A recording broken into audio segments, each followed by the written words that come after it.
पुढच्या 9 डिसेंबरपर्यंत म्हणजे ज्यावेळेस संतोष अण्णा देशमुख यांच्या दुसऱ्या वर्षश्राद्धापर्यंत आरोपी हे फासापर्यंत गेले असते आणि त्यांचा निकाल आला असेल आणि त्यांना फाशीची सजा लागली असणार आहे मुख्य आरोपीसहित तत्कालीन बीड पोलीस LCBचे प्रमुख तत्कालीन आज ते बीड ग्रामीणला एक अधिकारी आहेत पोलीस अधिकारी म्हणून ते वाल्मिक कराडची यंत्रणा जेलमधून सर्व बाहेरची बघतात 10% जणांच्याच बदल्या झाल्यात ते अधिकारी आजच बीड जिल्ह्यामध्ये असे आहेत ना यंत्रणेमध्ये काम करतात ते आणि ते कुणासाठी काम करतात सांगायची गरज नाही आपल्याला। आदर्श व्यक्तिमत्व एक आदर्श सरपंच आणि केस तालुक्यासाठी आणि बीड जिल्ह्यासाठी एक आदर्श सरपंच असणारे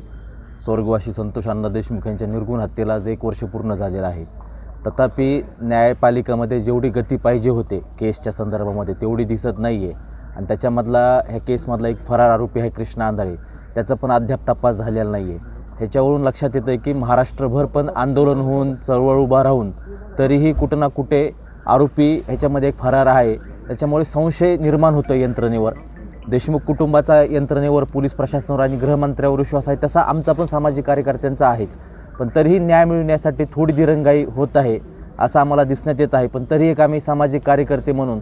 सर्व देशमुख कुटुंबासोबत ठाम उभे आहोत आणि संतोष अण्णा देशमुख एक मानवतावादी विचारसरणीचे होते व त्यांची मानवतावादी विचारसरणी ती आज आपल्या देहाने जिवंत नसले तरी त्यांची विचारसरणी मानवतावादी आपल्या सदैव जिवंत राहणार आहे। भेटले ते 12 डिसेंबरला केस ही चार्ज क्लेम होणार आहे तरीही पुढच्या 9 डिसेंबरपर्यंत म्हणजे ज्यावेळेस संतोष अण्णा देशमुख यांच्या दुसऱ्या वर्षश्राद्धापर्यंत आरोपी हे फासापर्यंत गेले असते आणि त्यांचा निकाल आला असेल आणि त्यांना फाशीची सजा लागली असणार आहे मुख्य आरोपीसहित पूर्ण आरोपीला आणि कृष्णा आंधळे पण तोपर्यंत डिटेक्ट होईल एवढीच आम्ही त्यांच्याकडून अपेक्षा ठेवू शकतो।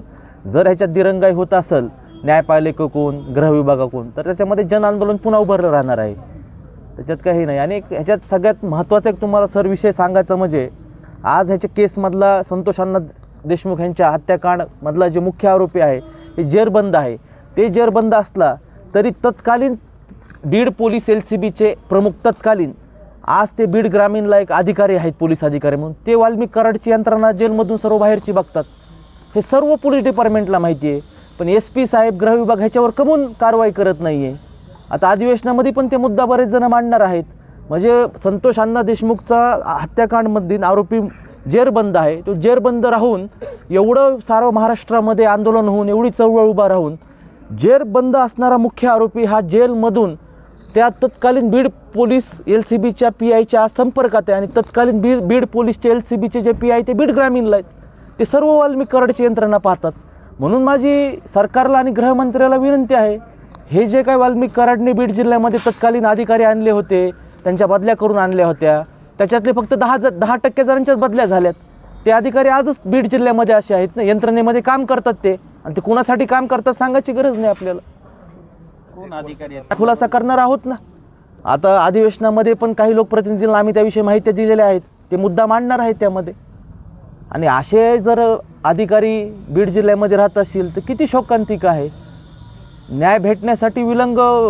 दिरंगाई होत आहे कारण त्याचं कारण हे की यंत्रणेमध्ये लोक आहेत SP साहेबाला मिसगाईड करतात आम्ही सांगतो की कावत साहेबाचं काम चांगलं आहे पण कावत साहेबला पण कानामध्ये सांगणारे लोक हे सगळं वाल्मिक कराडच्या टोळीतले अधिकारीच आहेत ना। आज संतोष अण्णा आपल्यात असते जर 9 डिसेंबर 2024 रोजी पोलीस अधिकाऱ्यांनी आपल्या कर्तव्याचं आपल्या ड्युटीचं पालन केलं असतं तरी हत्याच घडली नसती ना। ही पण संस्थात्मक हत्याच आहे एका प्रकारे ह्याच्यामध्ये बरेच अधिकाऱ्यांचा त्यांचा समावेश आहे यंत्रणेचा पण एवढं सांगतो की आम्ही स्वर्गवासी संतोष अण्णा देशमुख ह्यांना न्याय मिळेपर्यंत शेवटच्या श्वासापर्यंत आम्ही देशमुख